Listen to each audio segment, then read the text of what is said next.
Welcome back to the Deep Dive. We're always talking about ways to boost our performance, be more creative, and just generally live a more fulfilling life, right? Definitely. Who wouldn't want to unlock their full potential, right? Exactly. Well, today's Deep Dive is all about those moments when we're firing on all cylinders and everything just clicks. Ah, you're talking about flow states, right? Bingo. Flow states. Yeah. Ever feel like you're so absorbed in something that time just kind of melts away? Oh, yeah, totally. Like you're completely in the zone, everything feels effortless, and you're just totally present in the moment. It's pretty amazing, right? We're going to break down exactly what flow is, why it's so powerful, and how you can tap into it more often. We've got a stack of research here, including work from Mihaly, Csikszentmihalyi, who's like the pioneer of flow research, and some practical tips from Kotler, who runs the Flow Research Collective. Yeah, those guys are like the flow gurus. Totally. So let's dive in. What exactly are we talking about when we say flow state? Paint a picture for us. Okay, so imagine this. You're so focused on what you're doing that everything else just fades away. Distractions, gone. Worries, poof. You're just completely present, fully immersed in the task at hand. And here's the cool part. Even though it might be challenging, it feels effortless. Yeah. Almost like you're gliding through it, totally in control. Okay, yeah, that makes sense. So it's kind of like being really focused, but more intense. And more than just focus, yeah. Yeah. Csikszentmihalyi actually identified 8 key characteristics of flow. Complete concentration is one, for sure. But there's also this sense of clarity, you know exactly what you need to do, how you're doing, and you're getting immediate feedback on your progress. And time gets all warped, right? It can feel like it's flying by or slowing down. Exactly. That's another hallmark of flow. And the experience itself is rewarding. You're not doing it for some external prize or praise. The act of doing it is the reward in itself. It's like the journey is the destination kind of thing. Totally. It's about being fully present and engaged in the process. And there's a sense of effortlessness and control, even when the task is difficult. Your actions and awareness just merge, so there's no room for self-doubt or overthinking. It's like when you're playing a video game and you're just in the zone, right? Everything clicks, you react without even thinking, you just nail it every time. Perfect example. That feeling of being in the zone is a classic flow state. But here's the thing, flow isn't just for gamers or athletes or, those super focused types. It can happen in any area of life, from work to creative pursuits to relationships, really anything. Wow, okay, I'm starting to see why this is so fascinating. But why should we care about flow? Is it just about feeling good, or are there real, tangible benefits? Oh, it goes way beyond just feeling good, although that's definitely a nice perk. Flow states have been linked to some pretty incredible boosts in performance. There was a study by McKinsey, the consulting giant. Well, they found that executives in flow were 500% more productive. 500%. That's insane. Yep. I mean, who wouldn't want to be that much more effective? Right. But it goes beyond just productivity. Flow also enhances creativity, helps you learn new things faster, and even boosts your overall well-being and satisfaction. When you're in flow, you're fully engaged and present, which just makes life feel, more vibrant and meaningful. So it's like a superpower for your brain, basically. You could say that, and the best part is we're not just talking about some abstract concept here. There's real science behind this. Oh, okay, now I'm really intrigued. Let's get into the nitty-gritty. What's actually happening in our brains when we're in flow? Well, this is where things get really fascinating. Flow triggers this cascade of performance-enhancing chemicals in your brain. It's like your brain's own recipe for awesomeness. We're talking norepinephrine, which sharpens your focus and makes you more alert. So you're laser focused. Exactly. Then there's dopamine, the feel-good chemical that keeps you motivated and makes you crave more of whatever's triggering it. Oh, so that's why flow is so enjoyable. It's literally triggering those reward centers in our brains. Exactly. And then there's anandamide, which enhances creativity and helps you see connections you might have missed otherwise. So it's like a cocktail of brain power. No wonder it feels so good. But wait, dopamine. Isn't that like addictive? Could you get hooked on being in flow? That's a great question, and it's something to be mindful of, for sure. Dopamine is powerful, and like any reward system, it can be overused. But the thing about flow is, the dopamine rush you get is tied to the activity itself, not some external reward. So it's more about finding that sweet spot where you're engaged and challenged, not just chasing the high. That makes sense. It's not about becoming a flow junkie. It's about using those brain chemicals to enhance your life in a healthy and sustainable way. Exactly. And to round out this brain-boosting cocktail, we've got serotonin and endorphins. Serotonin helps regulate your mood and keep things running smoothly, while endorphins are natural painkillers that give you that feel-good buzz and help you push through challenges. So it's not just about getting more done, it's about feeling better while you're doing it. Precisely. Flow is a state of heightened performance and deep well-being. All right, so we've established that flow is amazing and we all want it. But how do we actually get there? Are there specific things we can do to trigger these brain chemicals and tap into that flow state? Absolutely. Stephen Kotler, who we mentioned earlier, has identified 20 triggers that can help us access flow states. Think of them as tools for unlocking your peak potential. 20. Whoa, that's a lot to unpack. Maybe we can focus on a few that are particularly relevant to our listeners today. Definitely.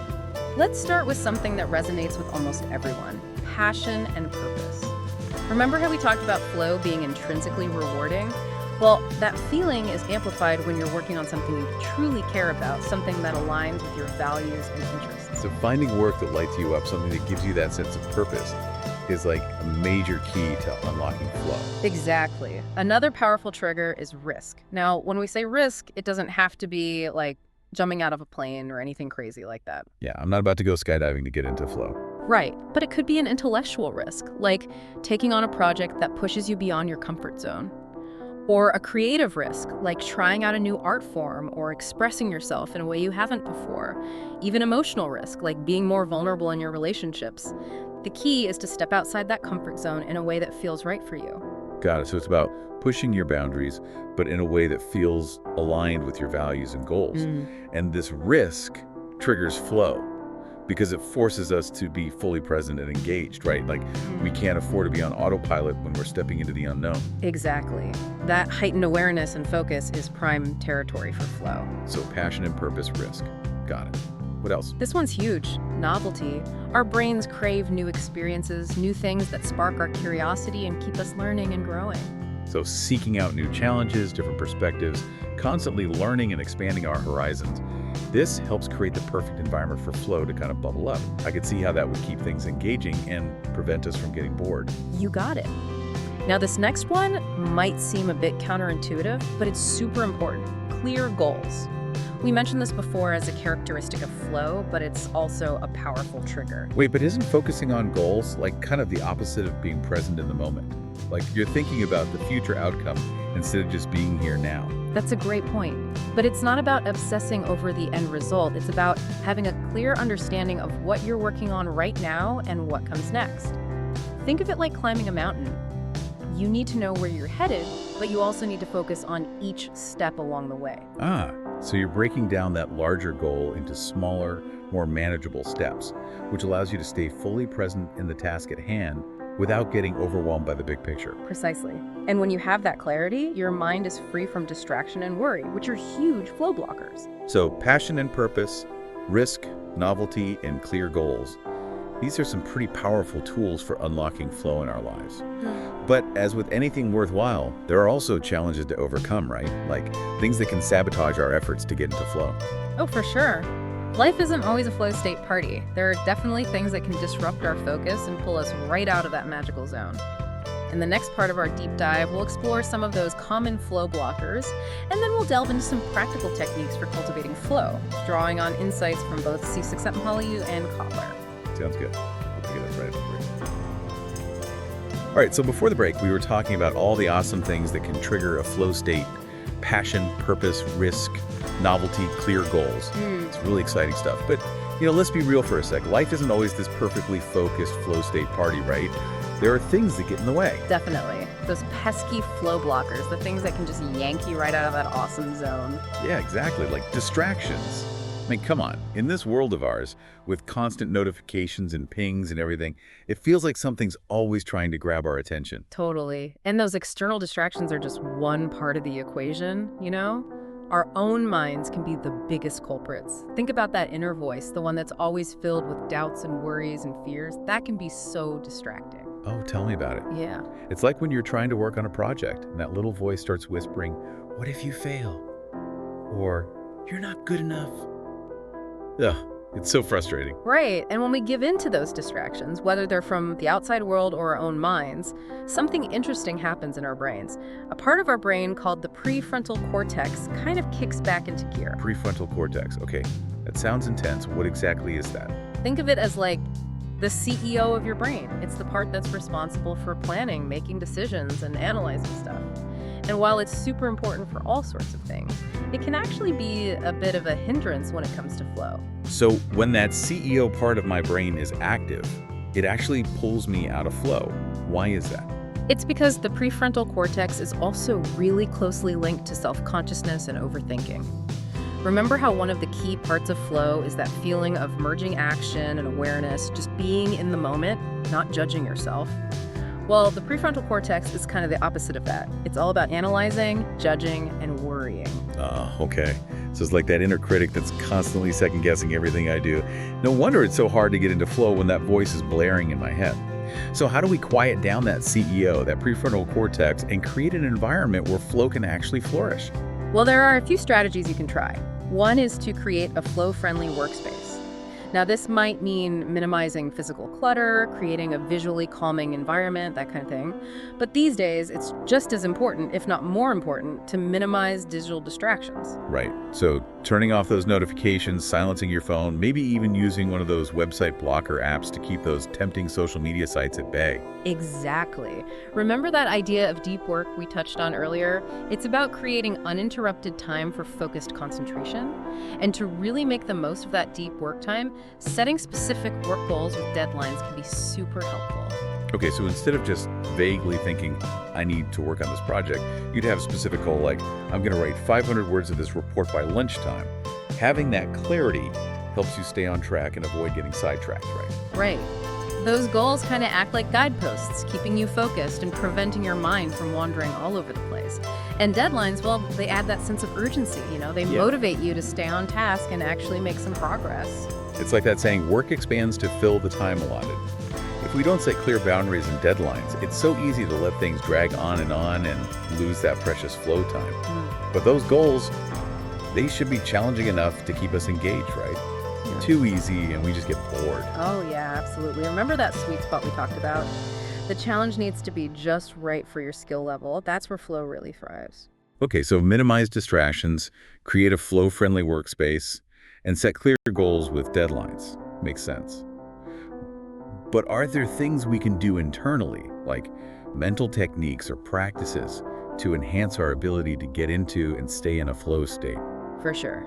Both Csikszentmihalyi and Kotler, they've got tons of practical advice based on all their research, and they've found that certain techniques can really help us train our minds for flow. Okay, cool. What kind of techniques are we talking about here? Well, one that's super powerful is mindfulness. Have you ever tried that? I've dabbled in it, yeah.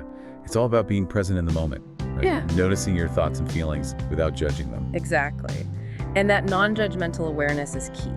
It helps you become more aware of those sneaky distractions that tend to pull you out of flow. And with practice, you can develop the mental discipline to gently redirect your focus back to what you're doing. So instead of getting all frustrated when my mind wanders, which I totally do, I can use mindfulness to just acknowledge the distraction and then gently guide my attention back to what I'm working on. Exactly. It's kind of like training a puppy, Be patient with yourself. With practice, it gets easier and easier to stay focused. And there's another practice that can be incredibly helpful: meditation. Meditation. I've heard it can be great for stress reduction and all that, but how does it relate to flow? Well, specifically, focused attention meditation can be really powerful for training your mind to stay concentrated for longer periods. It's like a workout for your attention span. You're essentially strengthening those neural pathways associated with focus and concentration. So it's like lifting weights for your brain. The more you practice, the stronger your focus muscle becomes. I like that analogy. Exactly. And here's another powerful technique: visualization. Visualization. Now, isn't that something athletes use to prepare for competitions? It is. Athletes have been using visualization for decades to mentally rehearse successful performances. But it's not just for athletes. You can use visualization for any task or skill you want to master. So if I'm nervous about giving a presentation, I could visualize myself delivering it with confidence and clarity, and that would actually help me perform better in real life. Exactly. By repeatedly visualizing success, you're not only reducing anxiety, but you're also priming your brain for optimal performance. It's like creating a mental blueprint for success. I love that. And speaking of priming our brains for success, I've heard that having a pre-performance routine can be super helpful. Oh, absolutely. Think of it as a series of actions that signal to your mind and body that it's go time. Time to shift into flow mode. So, for example, before I sit down to write, I could have a little ritual where I make a cup of tea, light a candle, put on some focus music, and take a few deep breaths to get centered. Perfect example. The key is to find what works for you and practice it consistently. Over time, it will become an automatic trigger for flow. So mindfulness and meditation, visualization, and pre-performance routines, those are some really cool tools to add to our flow toolbox. But before we wrap up, I want to circle back to something we touched on earlier, the impact of diet and exercise on flow. Ah, yes. Taking care of your physical health is so crucial for setting the stage for optimal mental performance. It's all connected, right? Absolutely. Now, the research on the specific effects of diet on flow is still kind of in its early stages, but there's no doubt that what you eat and drink affects your energy levels, your mood, and how clearly you think. Makes sense. If I'm fueled by junk food and sugary drinks all the time, my brain isn't going to be working at its best. It's like trying to run a car on fumes. Exactly. On the other hand, if you're nourishing your body with whole foods, healthy fats, and plenty of water, you're giving your brain the fuel it needs to function optimally. You're basically setting the stage for flow to happen more easily. Okay, so fuel the brain properly. Got it. And what about exercise? How does that fit into all of this? Well, think about all those flow states that athletes experience. They're pushing their physical limits, fully immersed in the challenge of their sport. But we don't all have to be elite athletes to reap the benefits of exercise, right? Right, just getting our bodies moving can make a difference. Exactly. Regular exercise has been shown to improve cognitive function, reduce stress, and boost mood, all things that contribute to creating a flow-friendly state of mind. So while there's no magic diet or exercise routine that's guaranteed to unlock flow, taking care of our physical health is a really crucial piece of the puzzle. It's all about setting the stage for peak performance, both physically and mentally. All right, so we've covered a lot of ground in this deep dive, exploring this fascinating world of flow states and how to cultivate them. I'm already feeling super inspired to put some of these tips into practice. So before we wrap up, let's just recap some of the key takeaways for our listeners. So we started by defining flow. You know, that feeling of complete absorption where time kind of seems to vanish and we're performing at our best. You even helped us visualize it, right? Remember those 8 characteristics that Csikszentmihalyi outlined? Yeah, intense focus, those clear goals, that altered sense of time, and how the experience itself becomes the reward. Not to mention the feeling of effortlessness that comes from the perfect balance of challenge and skill. And who could forget the merging of action and awareness? You know, losing that self-conscious inner critic and having that sense of control over whatever you're doing. And it's fascinating how flow isn't just this, feel-good phenomenon. There's real science to back it up. We even explored what happens in the brain during flow. Right, the brain on flow. That cocktail of neurochemicals like, what were they again? Norepinephrine, dopamine, anandamide, serotonin, and endorphins. You got it. No wonder flow feels so good and helps us perform better. Like our brain's reward system is just firing on all cylinders. Exactly. And we learned that flow isn't just something that happens by chance, right? There are things we can do to encourage it. You know, those flow triggers we talked about. Like finding and pursuing your passions, taking the right kind of risks, embracing new experiences, and setting clear goals. Right. It's empowering to know that we actually have some control over this. Yeah. But we also talked about the things that can get in the way, right? Those pesky flow blockers. Yeah, distractions are a big one, right? All those pings and notifications, they're constantly vying for our attention. And we can't forget our own internal distractions, those thoughts and anxieties that can really sabotage our focus. Ugh. It's like our own minds can be our own worst enemies sometimes. Sometimes, yeah. But, you know, we learned there are ways to combat those blockers, like creating a flow-friendly environment, setting boundaries, and scheduling that dedicated time for deep work. It's about being proactive, right? Creating those conditions that allow flow to flourish. And we can't forget those awesome mental techniques we talked about.